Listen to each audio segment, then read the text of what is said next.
الله الرحمن الرحيم الحمد لله رب العالمين والصلاة والسلام على سيد الأنبياء والمرسلين محمد وآله وصحبه أجمعين أما بعد فأعوذ بالله من الشيطان الرجيم بسم الله الرحمن الرحيم وآتوهم من مال الله الذي آتاكم صدق اللہ العظیم۔ معزز حاضرین کرام، قابل قدر ماؤں اور بہنوں، جیسا کہ ہمیں معلوم ہے کہ رمضان المبارک میں عام طور پر لوگ زکوٰۃ ادا کرنے کا اہتمام کرتے ہیں۔ زکوٰۃ یہ دین اسلام کے فرائض میں سے ایک فریضہ ہے اور دین اسلام کے 5 بنیادی پلرز ہیں، اس میں سے ایک ستون ہے۔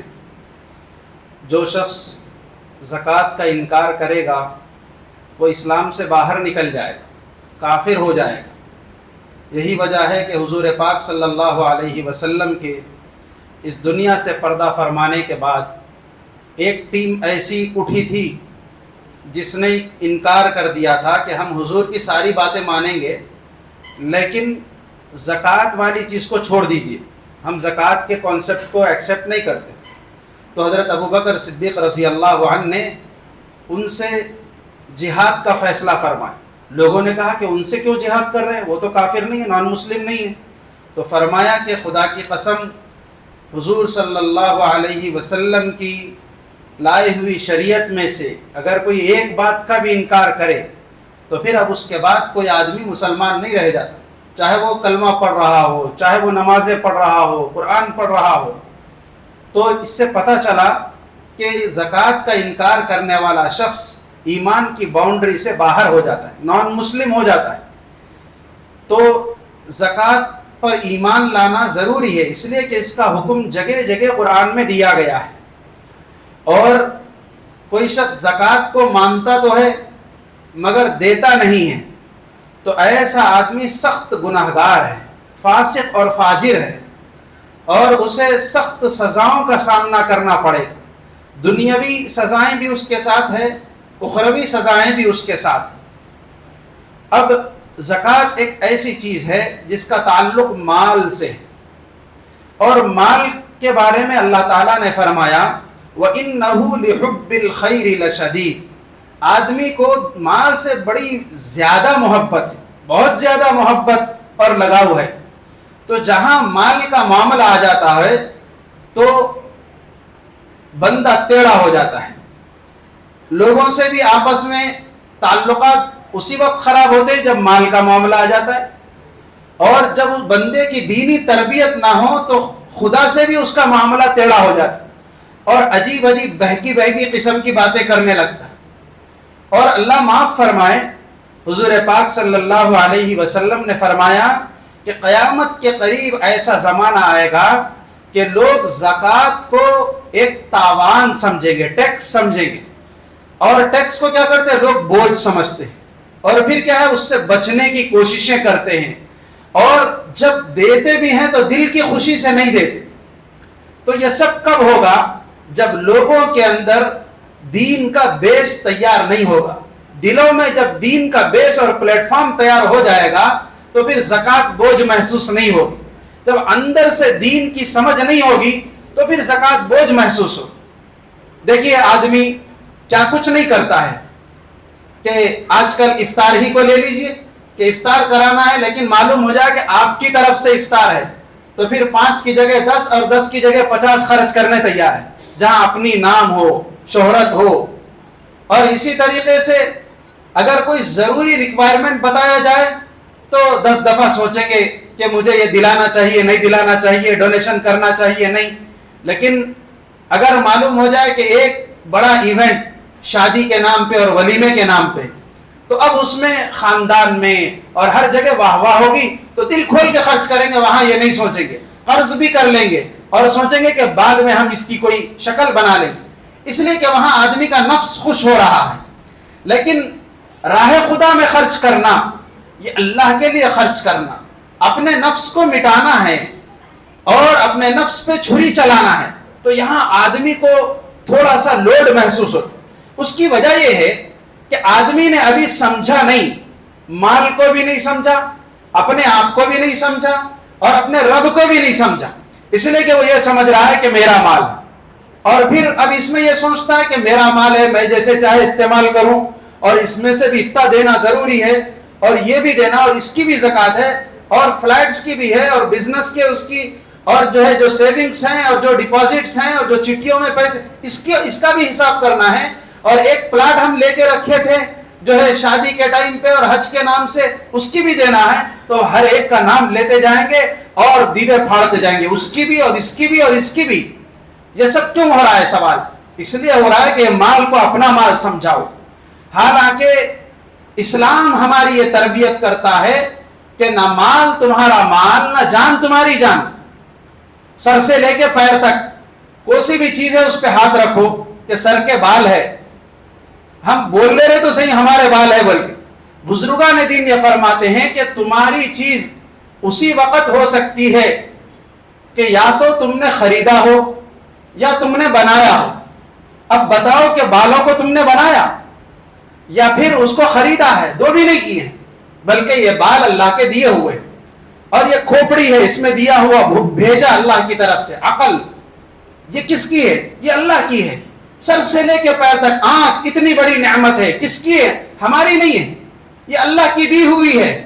اور اسی طریقے سے سینے میں دھڑکنے والا دل اور یہ ہاتھ، یہ پیر اور اس کے اندر توانائی اور قوت، یہ سب کس کے ہیں؟ ہم تو کہہ رہے میرا ہاتھ. میرا کیسا ہوتا؟ یہ اللہ کا دیا ہوا ہاتھ ہے، میں استعمال کر رہا ہوں. یہ امانت ہے اللہ کی میرے پاس. یہ ہاتھ بھی امانت، یہ آنکھ بھی امانت، یہ جسم امانت ہے. اسی وجہ سے سوسائڈ کرنے کی اجازت نہیں ہے. تو جب سر سے لے کے پیر تک کوئی چیز میرا بولنے کے قابل نہیں ہے، سب یہ اللہ کا دیا ہوا ہے، اور میں امین ہوں. مجھے ذمہ داری دی گئی ہے کہ اس کو صحیح استعمال کروں، غلط استعمال نہ کروں. مس یوز سے مجھے بچایا گیا. آنکھ کا غلط استعمال نہ ہو، صحت کا، پیروں کا غلط استعمال نہ ہو. وقت اللہ کی دی ہوئی امانت، میرا نہیں ہے، وقت اللہ کا دیا ہوا. ایسے ہی پیسہ، مال و دولت، یہ بھی کس کے ہے؟ یہ اللہ ہی کی دی ہوئی چیز ہے، ہمارا نہیں ہے. ہمارا اگر ہے، ہم بنائے تو وہ ہمارا. تو نہ ہم بنائے ہیں اور نہ ہم کسی سے خریدے ہیں، وہ اللہ نے دیا ہے. جب پیسہ انہی کا دیا ہوا ہے، جان بھی انہی کی، مال بھی انہی کی، تو اب بتاؤ آرڈر کس کا چلنا چاہیے؟ حکم کس کا چلنا چاہیے؟ جن کا ہے ان کا آرڈر. آپ کے گھر میں ایک گاڑی رکھی ہوئی ہے، تو اگر اس میں کوئی بھی اپنی مرضی چلائے تو آپ اس کو گوارا کریں گے؟ آپ بولیں گے بھائی میری گاڑی ہے، میری اپنی مرضی سے میں استعمال کروں گا. آپ کون ہوتے ہیں؟ تو اپنی اونرشپ کا بہت زیادہ خیال ہے، مگر اللہ کی اونرشپ کا خیال نہیں آ رہا کہ کائنات کی ہر چیز کے مالک اللہ ہی ہے. ہم جب لا الہ الا اللہ پڑھتے ہیں تو اس میں غور کرنے کی ضرورت ہے. لا الہ الا اللہ، اللہ کے سوا کوئی خدا نہیں، کوئی معبود نہیں، اللہ کے سوا کوئی رازق نہیں. تو ایسے ہی ہم پڑھتے ہیں لا مالک الا اللہ، اللہ کے سوا کائنات میں کوئی مالک نہیں. ساری کائنات کے مالک اللہ ہی ہیں. زمین کے مالک اللہ، آسمان کے اللہ، چاند سورج کے مالک اللہ، ہم سب کے جسموں کے مالک اللہ ہیں، اور ہمارے مال کے مالک بھی اللہ ہیں. اللہ کے سوا کوئی مالک نہیں. اونرشپ در حقیقت ان کی ہے. اب اتنی بات جب سمجھ میں آ گئی کہ یہ مال ہمارا ہے ہی نہیں، ہم ایک امین ہیں. ایسے جیسے مثال کے طور پہ سمجھیے کہ اگر کوئی شخص، کوئی سیٹ، کوئی باس، کوئی وزیر آپ سے کہے کہ یہ ایک 100 تھیلے چاول آپ رکھیے، اس کی یہ آپ کے حوالے ہے، اور پھر اس میں سے یہ کہہ دے کہ آپ یہ چاول استعمال کیجئے، خود کھائیے، اپنے رشتہ داروں کو، بال بچوں کو، سب کو کھلائیے، مس یوز مت کیجیے بس. اور کیا کیجئے، اس میں سے ایک 2-2.5 تھیلے کبھی حکم دے دے سال میں ایک آدھ دفعہ کہ وہ تھوڑا سا ان لوگوں کو دے دو جو ضرورت مند ہے، ان لوگوں کو دے دو. تب عقل مندی کا تقاضا کیا ہے کہ 97-97.5 تھیلوں کا تو استعمال کی پوری اجازت ہے. 2-2.5 تھیلوں کے بارے میں بول رہے ہیں کہ بھائی وہ دے دو، دوسروں میں بانٹ دو، اس کو تقسیم کرو، اس کو تم اپنا نکو سمجھو. تو اگر کوئی شخص یہ کہے کہ اس میں سے 2.5 تھیلے نکال دو میں، تو کیا اسے عقل مند کہیں گے یا بیوقوف؟ ارے 2.5 پہ نظر ہے یا 97.5 پہ نظر ہونا چاہیے، اتنا تو میرا ہے، تھوڑا اس میں سے دینے کا حکم ہے، نہ یہ میرا نہ وہ میرا، سب ان کا ہے، لیکن اس میں سے آرڈر یہ ہے کہ اتنا دے دو، باقی کا یوز کر لو، تو اس پہ نظر نہیں جا رہی، وہ 97.5 دینے بھی پورا نیچے اوپر ہو رہی، اور پھر اس کے بارے میں قسم قسم کے سوالات اور اعتراضات ہو رہے ہیں. تو دنیا کیا بولے گی ایسے شخص کو کہ وہ 97.5 تو رکھ لو اور جو 2.5 دینا ہے اس پہ بھی خوشی مناؤ. اگر چاہتے تو اس کا الٹا بھی آرڈر دے سکتے تھے باس، لیکن نہیں، انہوں نے تمہاری رعایت رکھی. یا آپ سوال بھی نہیں کر سکتے کہ یہ دیے کئی کو، پھر اس میں سے دیے کئی کو بول رہی. وہ اس لیے بول رہی تاکہ اس پہ بھی تم کو کچھ دے سکے. اس پہ کیا دیں گے؟ پہلی بات تو دنیا میں عزت ملے گی.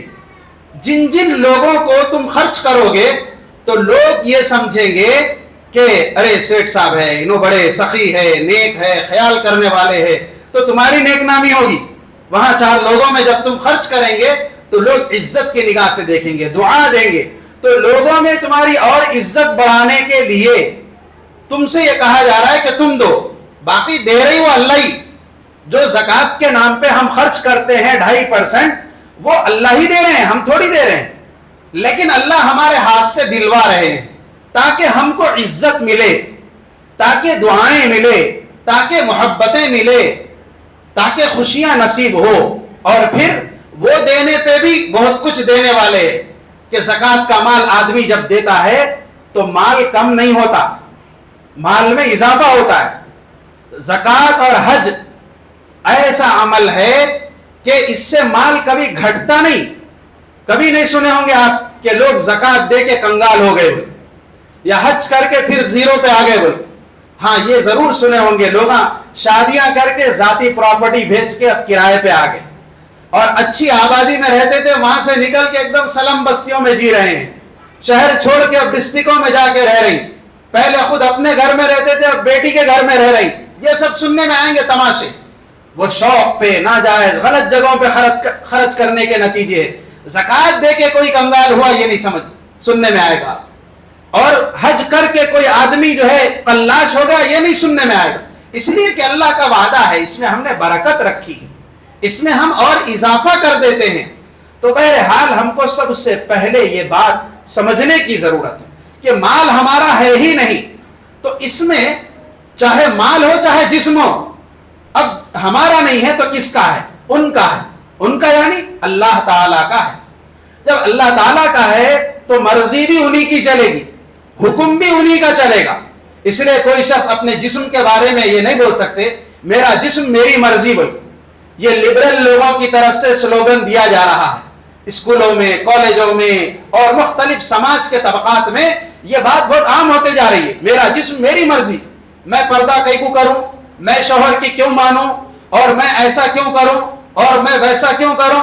پہلے دماغ میں بھوسا بھرا ہوا ہے، یہی نہیں سمجھ میں آیا کہ تمہارا جسم ہے ہی نہیں، یہ جسم اللہ کا ہے، اس میں اللہ کی مرضی چلے گی.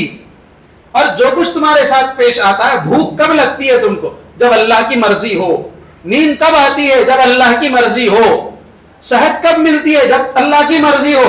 یہ سب شیطانی باتیں ہیں اوپر سے بول کے خوش ہونے کے. میری مرضی، تمہاری مرضی کچھ ہے نہیں، چلتی نہیں. مرضی تو اللہ کی ہے، آرڈر تو اللہ ہی کا چلتا ہے. عقل مندی کا تقاضا یہ ہے کہ دل سے مان لیا جائے اللہ کو اپنا رب، اور جو حکم ان کا ملے اپنی جان میں اور اپنے مال میں اس کو خوشی سے بجا لایا جائے. بندہ جب خوشی سے مان لیتا ہے تو اللہ اس سے اتنا خوش ہوتے ہیں کہ بس اس کے پیچھے اس کو پلاٹ اور فلیٹ سب دیتے چلے جاتے، یعنی جنت میں اس کے لیے عالیشان محلات. تو اس لیے اس بات کو خوب اچھی طرح ذہن میں رکھنا چاہیے کہ ہم مالی خرچ کی جگہ پر بخل سے کام لینے لگتے ہیں اور اس کو بوجھ سمجھتے ہیں. یہ ہم بہت بڑے دھوکے میں مبتلا ہیں کہ ہم مال کو اپنا مال سمجھے ہوئے ہیں. مال اپنا کبھی نہیں ہوا اور کبھی نہیں ہو سکتا. اس مال کا اللہ کے پاس حساب دینا ہے. جو کچھ ہمارے پاس رکھا ہوا ایسے ہی ہے جیسے کسی نوکر کے پاس 1 لاکھ 2 لاکھ 10-20 لاکھ بھی اگر رکھ دے تو ایک وقت حساب لیں گے کہ نہیں لیں گے کہ وہ کہاں خرچ کیا، یہ کہاں پر ہے. اور وہ اگر ہمارا ہوتا تو حساب دینے کی کیا ضرورت؟ یہ تو ان کا ہے. اس لیے کل قیامت میں حساب دینا. جو لوگ زکوٰۃ دیں گے وہ حساب میں بہت عزت سے اسموتھ نکل جائیں گے، اور جو زکوٰۃ نہیں دیں گے تو وہ پھر کسٹم آفس میں پھنس جائیں گے، اور پھر وہاں پر کسی بھی چالان کے ذریعے سے نکل نہیں سکتے، سزا بھگتنی پڑے گی۔ اللہ پاک ہم سب کی حفاظت فرمائے۔ بہرحال ہم کو اپنی سوچ دینی سوچ بنانے کی ضرورت ہے، ایمانی سوچ بنانے کی ضرورت ہے۔ جب ہماری فکر اور سوچ یعنی دینی تربیت ہو جائے گی تو دین پہ چلنا آسان ہو جائے گا، بلکہ اس کی رغبت پیدا ہوگی، اس کا شوق پیدا ہوگا کہ چلو بھئی یہ ایک بہانہ ہے، اس کے ذریعے میں اپنے اللہ کی رضا کو حاصل کروں، یہ ایک بہانہ ہے، اس کے ذریعے میں اپنے اللہ کا قرب حاصل کروں، جنت حاصل کر لوں، بلاؤں سے بچ جاؤں اور اللہ کی رحمتوں کو اپنی طرف متوجہ کروں۔ اللہ پاک سے دعا ہے کہ اللہ پاک ہم تمام کو ان حقائق کو سمجھنے کی توفیق عطا فرمائے، کتاب و سنت کی روشنی میں زندگی گزارنے کی توفیق نصیب فرمائے۔ وآخر دعوانا ان الحمد للہ رب العالمین۔